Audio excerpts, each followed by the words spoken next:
Chers téléspectateurs, bonsoir et bienvenue dans cette nouvelle édition.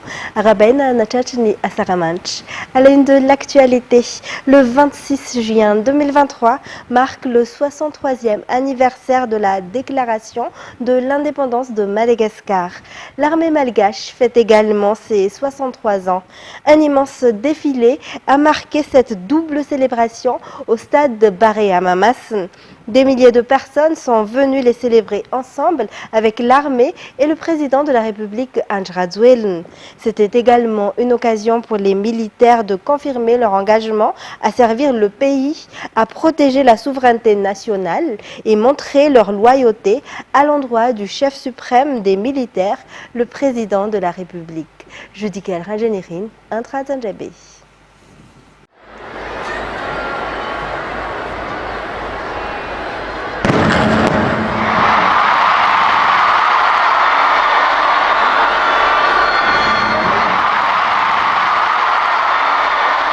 Les Malgaches sont unis, célèbrent leur fête nationale et sont jaloux de leur souveraineté. L'armée malgache est prête, elle se veut être la défense du pays et s'en rempart. Ses représentants ont été à Mamassen aujourd'hui lors de la célébration du 63e anniversaire de l'indépendance. Le peuple malgache n'accepte pas la division, aime sa patrie et veut la paix et la sécurité pour Madagascar. Les militaires se tiennent aux côtés du peuple pour les protéger. Ils se tiennent aussi aux côtés du président de la République, qui est leur chef suprême, toujours prêt à faire son devoir.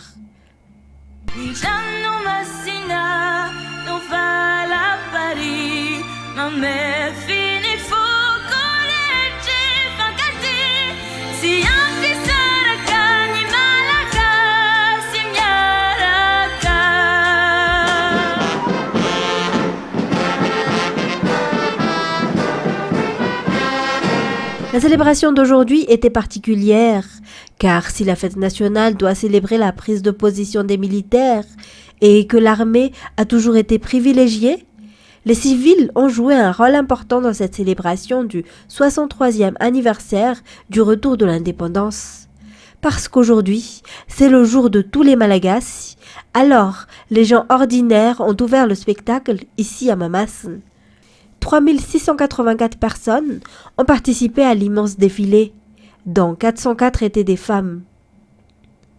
On a vu les efforts massifs et continus du gouvernement pour limiter le budget et équiper l'armée et les policiers. 140 voitures, 4 avions, 2 hélicoptères de l'armée y ont également participé.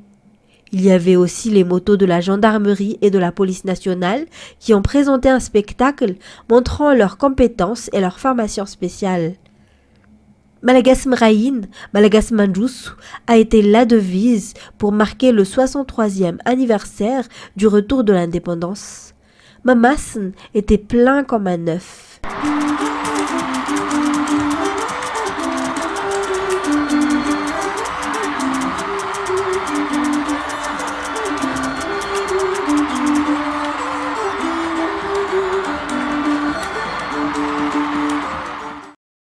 À part les Malagasy patriotes, les membres du corps diplomatique sont venus honorer la fête nationale.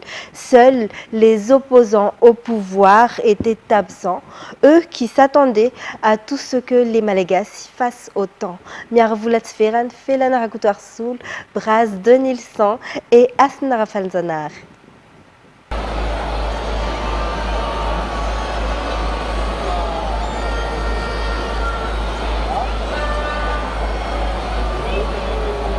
Le drapeau national a flotté sur Mamassen et sur la grande majorité des foyers. Les Malagasy ont démontré leur unité et le patriotisme. Le président de la République, Andry Rajoelina, a été accueilli par des cris de joie lorsqu'il a passé en revue les militaires. Selon la présidente de l'Assemblée nationale, la foule était venue de leur propre gré, personne n'a été forcé. Selon des citoyens, les Malagasy ne sont pas hypocrites. Les différentes incitations à la haine à l'encontre du président de la République que les opposants veulent véhiculer ne les a pas empêchés de venir à Mamassen. Ainsi, la campagne de l'opposition pour boycotter la fête nationale a été une fiasco. Même les ambassadeurs et partenaires étrangers sont venus manifester leur solidarité avec les Malagasy, honorant la fête nationale.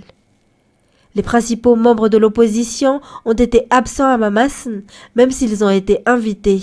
C'est un comportement qui n'étonne pas, outre mesure, car ils ne sont aucunement animés par le patriotisme, mais par leur soif du pouvoir. Et pour en revenir à la matinée, les gens ont fait la queue très tôt le matin au stade Barea. Selon eux, la fête nationale n'est pas celle d'un parti politique, mais de tous les Malagasy. Radramana Zatouf. Tous les portails du stade Barea étaient ouverts ce jour pour mieux gérer l'entrée des Malagasy, venus nombreux pour célébrer la fête nationale.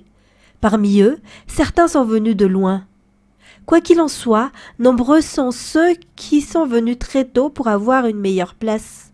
Malgré les appels des opposants à boycotter la célébration du 63e anniversaire du retour de l'indépendance, c'était l'affluence et la plupart ont été vêtus des couleurs du drapeau national, signe de leur patriotisme. Selon eux, le 26 juin est la fête de tous les Malagasy. Ce n'est ni la fête des dirigeants, ni celle des opposants. La sécurité a été renforcée aux entrées, la foule a respecté les consignes. Et 1500 policiers ont été mobilisés pour assurer le maintien de l'ordre ce jour à Mamassn et dans ses alentours. La célébration du 26 juin s'est tenue dans le calme. 1500 policiers ont renforcé les gendarmes et l'armée pour assurer la sécurité. Leur stratégie était efficace. Cela était visible, que ce soit dans le règlement de la circulation que pour les entrées dans le stade.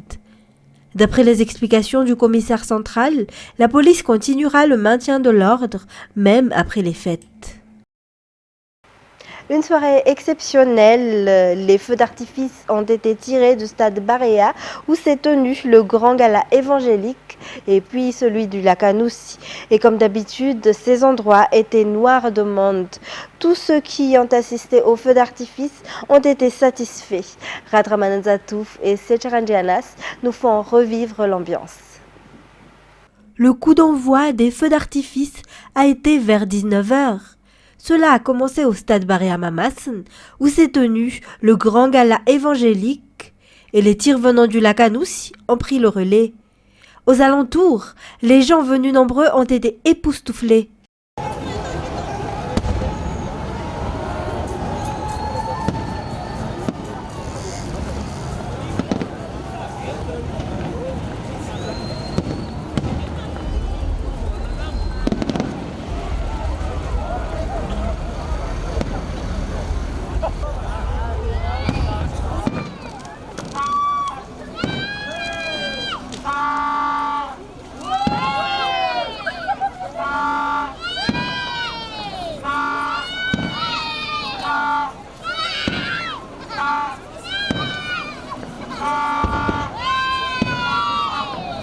Pendant environ 1 heure, les spectateurs ont goûté à la magie du spectacle.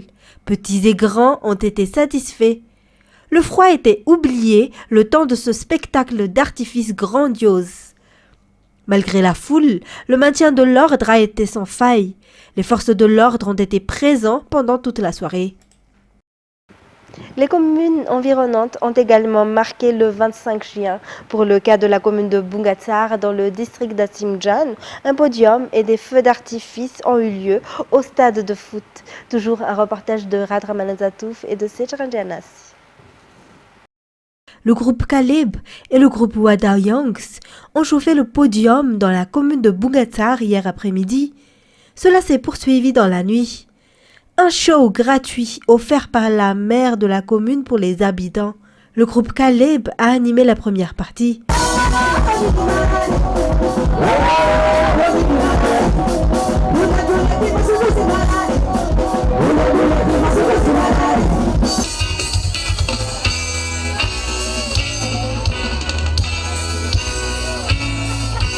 Après le groupe Caleb, le groupe Wada Yangs a chauffé l'ambiance. Les spectateurs les ont suivis.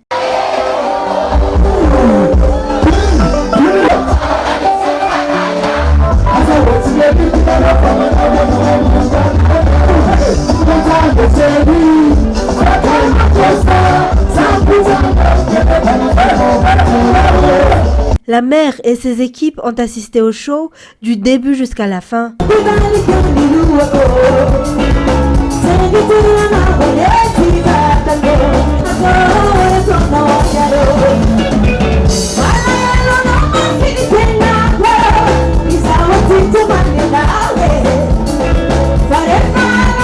Les spectateurs étaient ravis de cette soirée. Le podium s'est poursuivi ce jour. Voilà pour les actualités locales. On passe à présent aux actualités internationales.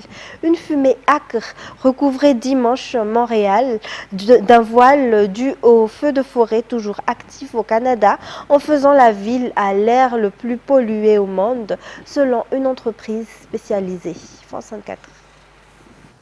Les monuments sont à peine perceptibles à travers cette épaisse fumée blanche. La ville de Montréal s'est réveillée dimanche sous ce brouillard dense, chargé de particules fines, très nocif pour la santé. Les autorités conseillent aux habitants de porter un masque. L'odeur est assez forte.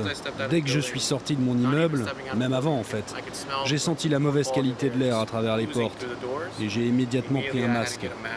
J'ai bien senti que c'était indispensable. Et c'est encore plus difficile pour elle, parce qu'elle est asthmatique. Les activités extérieures sont déconseillées dans la ville et de nombreux événements en plein air ont été annulés en cette période estivale. Les piscines, pataugeoires et plateaux sportifs extérieurs ont fermé leurs portes. Les rares habitants qui s'aventurent dehors sont résignés.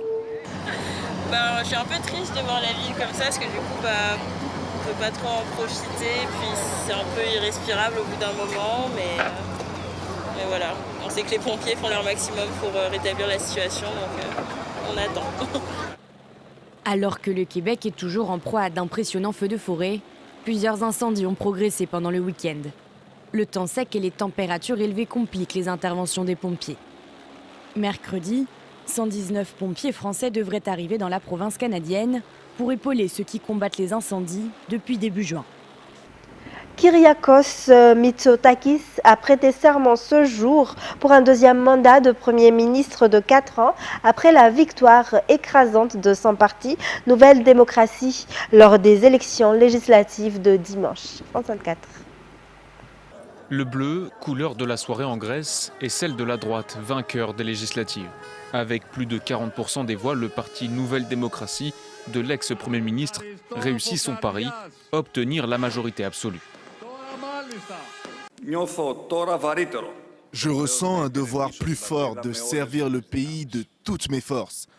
Je ne promets jamais de miracle, mais je vous garantis de rester fidèle à mon devoir patriotique grâce à un plan, de l'implication et des efforts. Il y a un mois, la majorité avait échappé à Kyriakos Mitsotakis. En remportant ce deuxième vote qu'il avait demandé, il redevient Premier ministre grâce à la règle du bonus de points donné à la formation en tête du scrutin.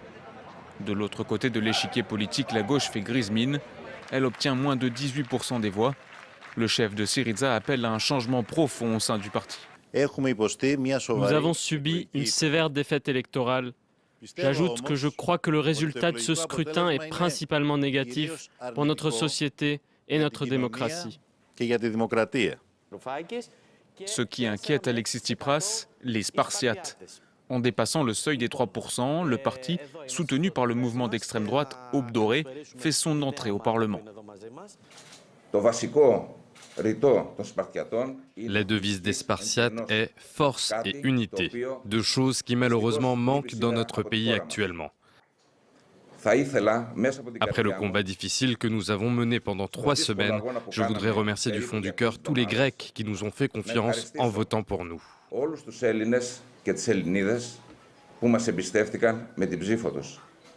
La campagne d'un mois avait été marquée par les thèmes du pouvoir d'achat et de l'emploi.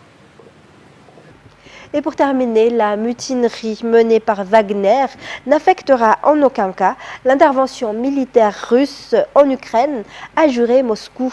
Mais ces troubles à l'arrière pourraient au minimum avoir un effet sur le moral des soldats russes au moment où ils font face à des vagues d'assaut ukrainiens depuis des semaines, soulignent des analystes. France 24.